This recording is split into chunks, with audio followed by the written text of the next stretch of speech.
safeguards. The city stacks people, work, homes, and services. The whole system depends on vertical trust.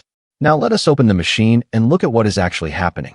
There are different kinds of elevators, but the classic high-rise elevator is usually a traction elevator. The passenger car is connected by ropes or belts that pass over a traction sheave, which is a grooved wheel driven by a motor. On the other side of those ropes is a counterweight.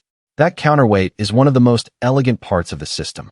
If the motor had to lift the entire car and the entire passenger load from scratch every time, elevators would consume much more energy and require much larger machines.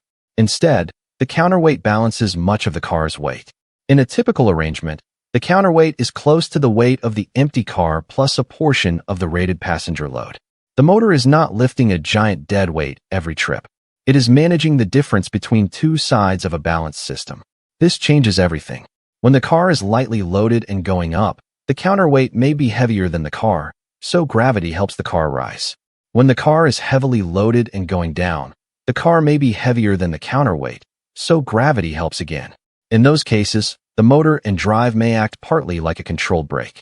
When the car is heavily loaded going up or lightly loaded going down, the motor must do more work.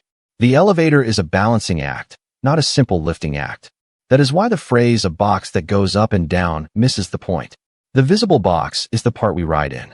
The real system includes the hoistway, guide rails, counterweight, ropes or belts, sheave, motor, brakes, controller, doors, sensors, buffers, switches, and the building structure that holds all of it in alignment. The elevator car itself rides between guide rails. These rails keep the car traveling in a controlled path. Without them, the car could sway, twist, or scrape its way through the shaft. The rails provide both guidance